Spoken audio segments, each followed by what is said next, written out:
tout le monde. Qu'est-ce qui caille aujourd'hui? Je voulais Attends, je vais prendre mes comprimés parce que j'ai mon accent arabe, il revient. Je voulais vous confirmer ma venue, les amis, samedi. Mais c'est beau, c'est beau. Je voulais vous confirmer ma venue samedi à la Garçonnière. Alors pour ceux qui n'ont rien suivi, puis ça peut arriver parce que les gens ont peut-être autre chose à foutre que regarder mes conneries toute la journée, je le conçois frérot. L'histoire est simple, vous savez à chaque fois il y a certains de mes abonnés qui veulent qu'on se rencontre. Alors ça doit être à cause de mon charme fou. Mais vous savez au début on n'avait pas d'endroit etc. Puis faire ça sauvagement dans la rue c'est relou tu vois. Surtout que vous n'êtes pas une dizaine de personnes à le vouloir. Mais bien plus et je vous en remercie. Et donc du coup on s'est dit pourquoi pas faire un truc de manière récurrente, à savoir une fois par mois pour l'instant, donc ça sera jamais plus parce qu'il y a les gens travaillent, les gens ont des vies etc. Et moi c'est vraiment mon maximum, une fois par mois c'est vraiment le maximum que je peux faire en sorte d'y être, d'y assister, de rester avec vous. Donc bref, l'histoire est simple, on va faire peine supplémentaire, manière de prévenir en amont les critiques susceptibles de ressurgir au nom des libertés fondamentales. La proposition de loi devrait être déposée dans les tout prochains jours. Tout le monde s'en fout. Les gens, ils veulent s'amuser, ils veulent baiser, ils veulent pas écouter des projets de loi. Arrêtez avec ça, vous nous bassinez. Donc on va faire la première ce samedi, donc le 29. Ça va être à la Garçonnière, donc l'adresse s'affiche maintenant. Alors, vous pouvez aller à partir de 14h là-bas. Moi, je vous préviens que j'y serai vers 16h. J'ai un tournage avant, donc le temps que je finisse et que j'arrive, il sera à peu près 16h, je pense. Allez-y à 14h si vous avez envie. Donc, l'entrée est payante. Je crois que c'est 10 ou 15 balles. Pourquoi? Parce que vous avez accès à un buffet à l'intérieur qui sera mis à votre disposition. J'ai failli vomir. Et en plus de ça, si vous le voulez, en plus, vous pourrez avoir... vous pourrez acheter des chichas, vous pouvez acheter des boissons, à bouffer, ce que vous voulez, etc. Mais cette première soirée, elle fait en sorte qu'on puisse se retrouver. Donc du coup, si cette fois-ci vous kiffez et que vous avez envie qu'on se refasse ça, on le refera avec grand plaisir. Là, je fais un essai pour voir un peu si ça vous plaît, si quand même on arrive tous à bien se parler tranquille, à prendre des photos, à rigoler, etc. Alors il y aura des voitures évidemment qui seront exposées. Donc je disais, les jeux sont complètement gratuits, donc que ça soit coup de poing, coup de marteau. Lui il sort vite de sa place, attendez, s'il m'a vu, il m'a vu. Coup de poing, coup de marteau, il y aura genre baby-foot. Il y a une liste de malades mentales que j'ai pas en tête, en plus des voitures à voir sur place, etc. Il y a certaines voitures que vous connaissez qui seront exposées là-bas, vous allez kiffer. Et voilà, en tout cas, on fait ça vraiment pour qu'on se rencontre une bonne fois pour toutes et voir si on peut tenir ce truc-là. C'est-à-dire que si on fait la soirée cette fois-ci et puis que je sens que c'était cool, on l'a fait qu'une fois, etc. Très bien, on l'aura fait qu'une fois, mais en tout cas on sera allé au bout des choses parce que dans la vie, vous le savez, il faut faut faire ce qu'on dit. Et si vraiment tout le monde a kiffé et que tout le monde en veut encore, là dans ce cas-là, on passera au stade 2. Alors le stade 2, je vais vous l'expliquer. Le 2, c'est vraiment genre le même principe. Les gens viennent en après-midi, donc ça se poursuit jusqu'au soir. Hein. Ça, vous pouvez rester jusqu'à la fermeture. Même si moi, à un moment donné, je suis obligé de rentrer chez moi parce que j'ai les gosses, frérot, tu sais, il faut se détendre. Mais rien ne vous empêche de rester encore, de profiter, de vous amuser. C'est votre endroit en fait. C'est ça qu'on essaye de faire en sorte, c'est que les gens se kiffent, puissent apprendre à se connaître, discuter de voitures, de ce que vous voulez, etc. S'amuser, etc. Et après, donc si ça se passe bien et que les gens veulent, on mettra une soirée à thème en fait. Une fois par mois, on mettra un truc à thème. Soit je présenterai une voiture en live devant tout le monde, comme ça les gens réagiront, ça peut être marrant. Quoi d'autre?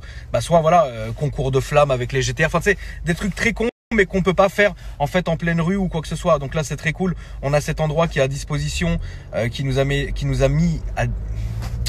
Yazébi, j'arrive plus à parler français. Pourquoi ça? L'endroit nous a été mis à disposition par François que vous connaissez les amis. Voilà, on va faire ça chez lui, dans son hangar, etc. Ça va plaire à tout le monde, j'en suis persuadé. En tout cas, bref. Dernière chose, si vous comptez venir, vous avez simplement envoyé oui à cet email-là. Voilà.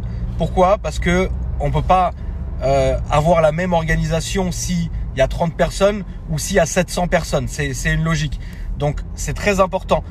Si vous venez, envoyez juste oui ou bit ou fion à l'adresse qui va s'afficher. Comme ça, au moins, on peut faire déjà un petit listing, savoir sur combien de gens on peut tabler et après préparer le staff, etc. Parce que c'est logique, on ne va pas non plus faire un truc où tout le monde reste dehors, etc. Ça, c'est pas de ça chez nous. On va faire un truc propre, etc. Et voilà la famille. Donc, c'est simplement ça que vous avez à faire. Et voilà, bisous. Là, en ce moment sur Netflix, je regarde l'affaire Aaron Hernandez. Alors, je vous le conseille. Pas parce que c'est bien fait ou quoi que ce soit, c'est pas le problème. Je vous le conseille pour la morale en fait. C'est un documentaire série. Aaron Hernandez en fait c'est une ancienne star du foot américain, etc. qui a commencé à tuer des gens, frérot. Voilà, mais c'est pas le problème. Le problème il est vraiment en fait que en regardant ça, je me suis dit mais putain c'est un truc de ouf. Comment c'est la morale en fait, c'est comment le mec il est parti, bon pas de zéro, tu vois, c'était pas un mec qui vivait dans la rue ni quoi que ce soit, mais c'est un mec qui avait une enfance chelou un peu, bon ça on s'en fout. Et comment en fait le mec qui a tout eu dans sa vie, bah, il a tout gâché comme ça. Et la morale en fait elle est ouf, c'est ça qui m'a un peu percuté frérot dans le documentaire, c'est que je me suis dit attends, le mec il est parti, personne ne le connaissait, c'est devenu une putain de célébrité, il a fait genre je crois que son contrat c'était 40 millions de dollars, un truc comme ça, il est connu, et ça le mec non seulement un soir il a pété un câble en boîte pour rien, hein. Ça veut dire, imagine, il est en boîte, il est là, hein, pommes frites, bonne musique, un peu de celle-là, tu vois. Il y a un mec, Mskin, il débouche sa bière, psh, et tu sais, il lui en met un peu là. C'est, frérot, dans l'absolu, c'est pas méchant. Et le mec, il est parti avec son gars, ils ont vidé un chargeur sur les deux pauvres mecs qui avaient rien fait. Après, ça veut dire, imagine, c'est un truc de ouf, imagine la situation. C'est-à-dire, toi, t'es en boîte, ok? T'as un gars, Mskin, il débouche son coca, ça t'en met un peu, tu commences à péter le seum, à faire le grossiste, ouais, machin. Toi, frère, excuse-moi, j'ai pas fait exprès, tu sais, tu passes ta vie. Mskin, tu vois. Tu reprends ta voiture, t'es avec tes potes, vous rentrez à la maison, et là, t'as l'autre, il arrive, frérot, il te vide un chargeur, tu meurs, frérot. Ah non, c'est tuning. Ah non, c'est tuning. Ils s'en sortent, ils font une enquête, etc. Machin, ils arrivent pas à le pécho, tu vois. Parce qu'en fait, les flics, ils se disent quoi? Ils voient sur les caméras, mais ils l'ont pas vu faire. Mais ils voient sur les caméras, en retraçant la voiture, truc, machin, que c'était ce gars-là, il était dans cette boîte. Et Mskin, t'as un flic qui dit, mais jamais on aurait pensé que c'était lui. C'est vrai, demain, tu vois une star du foot ou quoi que ce soit, tu vas pas te dire, 2 minutes après, le gars, il va tuer quelqu'un, tu vois. Mais c'est beau, c'est beau. Bref, et à la fin, donc, il a refait un autre truc de ouf, etc. Dis-toi, frère, il a mis une balle dans la tête d'un de ses potes. Il lui a carrément mis une balle dans la tête. Le mec n'est pas mort. Et le lendemain, donc son pote, il a appelé son pote en disant, mais frérot, pourquoi tu m'as tiré dessus? Alors que t'avais les enquêteurs dans la chambre d'hôtel, cousin, quand même. On t'a mis une balle dans la tête, t'es pas mort. Quelque part, dis-nous qui c'est, tu vois. Et le mec n'a pas balancé, tu vois. Et donc l'autre, il a commencé à devenir parano. Je vais pas tout vous raconter, parce que là, j'en ai déjà trop dit, tu vois. Mais l'histoire, la morale, écoutez bien, la morale, elle est très simple.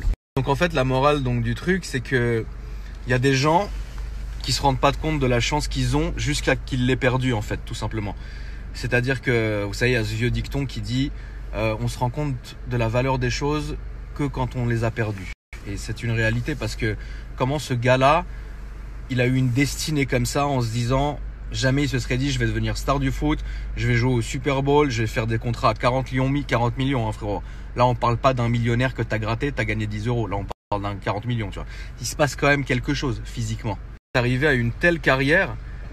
Et en fait, il a juste tout niqué. Il a tout niqué pour 2 raisons, je pense. La première, c'est qu'il savait pas gérer sa colère.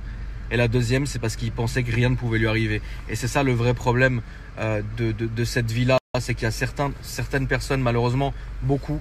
Et en fait, tu vois, c'est des gens qui vont partir, par exemple, de zéro. Tu vois, inconnus au bataillon, qui ont rien, qui tout le monde les hagarde, tout le monde s'en bat les couilles d'eux, etc. Et il va leur arriver quelque chose à un moment qui va faire que ils vont être propulsés.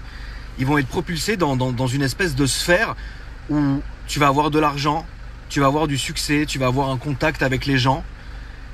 Et on va te mettre quelque chose clé en main, en fait. On va te donner quelque chose. C'est-à-dire que, en plus des moyens financiers, en plus de ce que tu représentes pour les gens, en plus de la célébrité, en plus de tout ça, bah les gens oublient en fait que, à ce moment-là, t'as une responsabilité. T'as une responsabilité qu'on appelle la responsabilité publique, qui fait que bah, si demain on est obligé de prendre sur nous parce qu'il y a quelqu'un qui nous a insulté, comme ça arrive, hein, ou machin ou truc, tu peux pas, parce que t'es connu, parce que tu symbolises quelque chose pour des jeunes ou pour quelqu'un de ta génération, etc. Tu vas quand même obligé de montrer un certain exemple avec un certain sang-froid, etc. Tu vois, bon, ça, y a pas de problème, tu vois.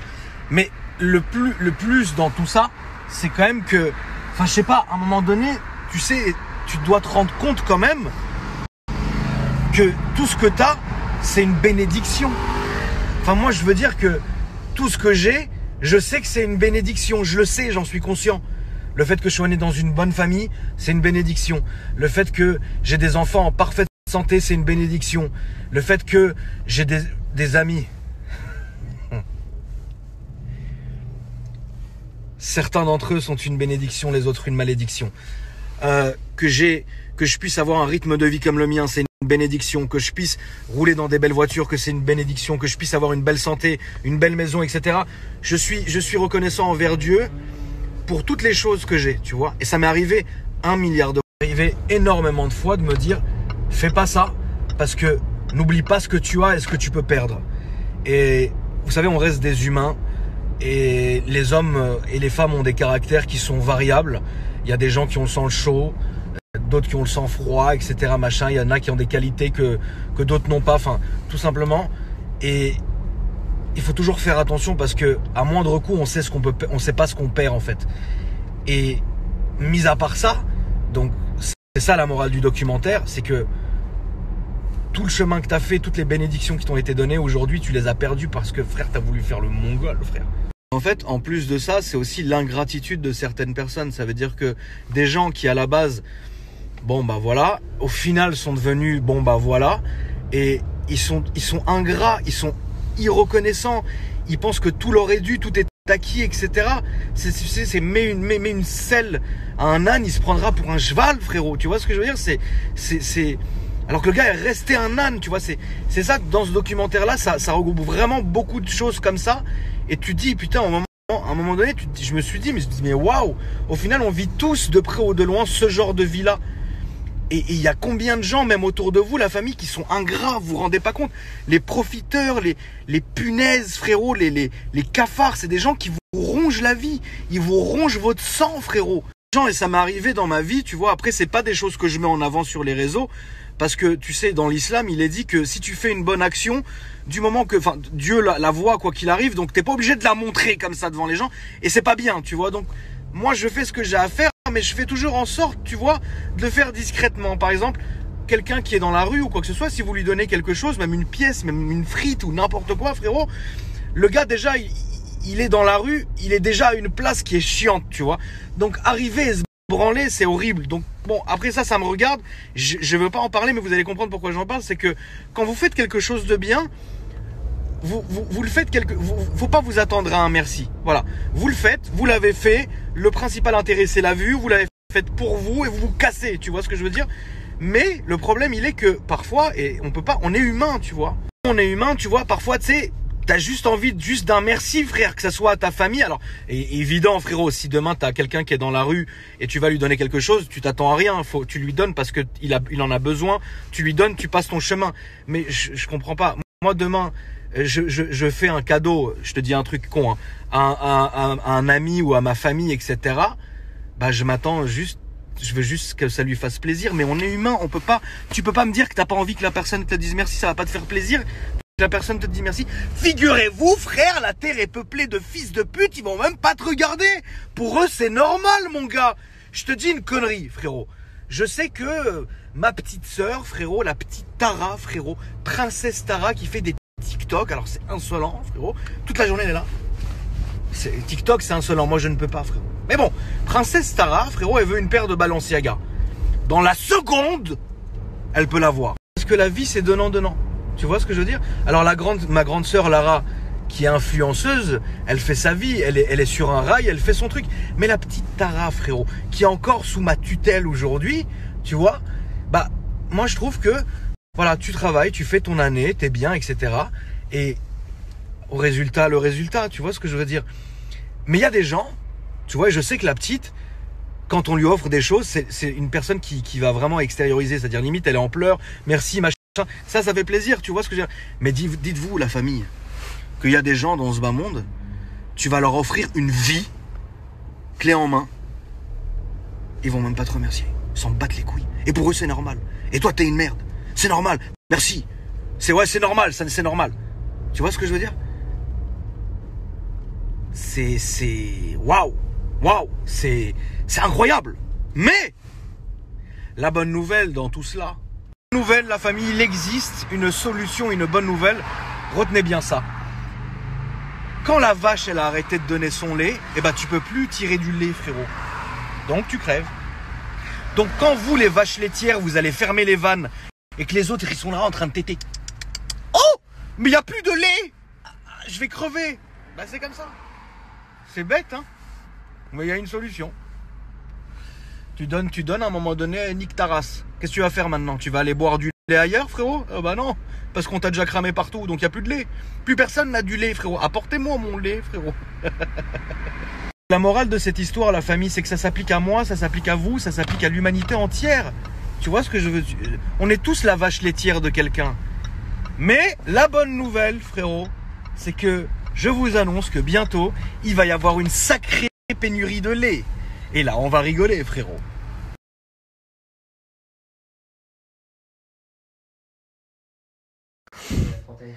Mika, frérot, tu peux m'expliquer qu'est-ce que j'ai encore? Toujours les mêmes douleurs, hein. Toujours les douleurs ici, bah, c'est à force de conduire, de geeker. C'est-à-dire que ça fait combien de temps que tu me suis maintenant? Bah, ça fait 2 ans maintenant. Donc depuis 2 ans, j'ai le même problème, frérot. C'est toujours la même combinaison? Ouais, mais c'est pas toutes les semaines, c'est chronique tous les 6 mois, donc ça va. C'est relou. C'est relou. Mais est-ce que c'est beau? C'est beau. Qu'est-ce que tu m'as craqué aujourd'hui, frérot? Aujourd'hui, on a ajusté les zones charnières, donc la base la fin des cervicales, début des thoraciques, milieu thoracique, fin de thoracique, après tout le complexe des épaules, etc. Donc c'est pas mal. Moi, pourquoi j'ai toujours le même problème à droite? Toujours le même problème à droite, parce que c'est la responsabilité, frérot. C'est ça? Tu le montes sur tes épaules. C'est vrai. Les gens, ils peuvent t'ajouter, mon frérot. Toujours 101.mika. Ça, c'est un truc de ouf. Surtout, Ça fait... Moi, famille, je me permets juste de vous faire une petite story suite à la vidéo que je viens de passer sur YouTube où je vous ai dit que j'allais ouvrir mon garage.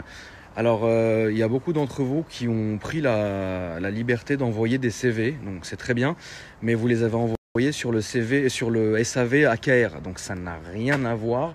Un site qui fait du textile ne peut pas recevoir de CV qui est en rapport avec de la mécanique. Ça n'a rien à voir, c'est 2 mondes différents avec 2 équipes bien distinctes. Donc si j'ai mon équipe du service AKR qui m'appelle en me disant mais on reçoit des trucs pour de la mécanique alors qu'on fait du vêtement, il y a un problème, tu vois ce que je veux dire? Surtout que je n'ai jamais demandé d'envoyer ni de CV ni rien du tout, j'ai rien demandé aux gens, j'ai juste fait ma vidéo. Peut-être que oui, quand le projet sera mené à bien et qu'on aura besoin de certaines personnes, peut-être. Là, dans ce cas-là, on fera un appel d'offres, comme toutes les entreprises. Mais pour l'instant, c'est absolument pas le cas. Donc, ça ne sert à rien de vous fatiguer. J'ai vu que Slim, sur son Instagram, a demandé spécifiquement pour de la mécanique. Vous pouvez vous permettre d'envoyer vos CV en inbox sur l'Instagram de Slim en rapport avec de la mécanique. Mais quelqu'un qui me propose de faire une toiture et qui l'envoie sur mon site de vêtements, tu vois, il y a un moment, non. Donc voilà, calmez-vous, c'est un projet qui va prendre 1 an, donc avant 1 an, il n'y aura rien du tout, la famille. Faut être logique, tu vois, on est dans une vie de GTA, mais on est aussi les pieds sur terre. Donc il y a un moment, tout viendra en temps et en heure. Encore une fois, si on a besoin d'employer des gens, on vous le fera savoir. Je sais que vous aimez faire les choses spontanées, mais là, ça sert à rien. C'est dans 1 an, on n'en est même pas à ça du tout. Et surtout pas au mauvais endroit. On fera quelque chose de créer pour ça, pour cette occasion-là. Donc vous fatiguez pas parce que sinon ça demeurera sans réponse et ça va regorger mes équipes et ça sert à rien. C'est à toi? La voiture pour demain, frérot, elle est insolente. Config de saoudien. Elle est un peu bleutée. Intérieur rouge. M5, elle fait 700 chevaux. Et le plus insolent, c'est ça.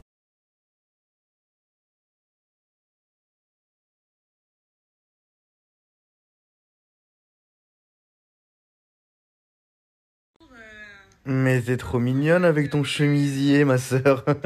C'est trop mignon. Merci. Je sais, je viens de débuter, donc bien sûr les critiques sont les bienvenues, je prends tout à cœur, il n'y a pas de souci, je prends tout en considération. T'es trop mignonne, chérie, on dirait comme moi j'ai commencé. Voilà, je viens de débuter et que... Tu viens de débuter, tu sais quoi? Fais ce que t'as à faire et tu t'en fous des gens. Moi je la trouve trop belle. Elle est mignonne, ouais. Ce serait sympa, pas dire ouais, ce que tu dis c'est de la merde. Chérie, t'auras toujours des gens qui te diront que c'est de la merde. Tout ce que tu fais. tous les jours. Tu sais que je dois recevoir au moins mais genre 200 ou 300 messages par jour où on me dit que ce que je fais, c'est de la merde. Pourtant, regarde, je viens de scorer 600 000 abonnés sur YouTube. Les gens, ils sont là, ils kiffent. Et le principal, c'est de faire le maximum pour tes followers, leur prouver que tu les aimes et leur faire plaisir. Le reste, tu t'en bats les couilles. C'est que des chacals, ils arriveront à rien dans leur vie. Continue et t'as tout mon soutien.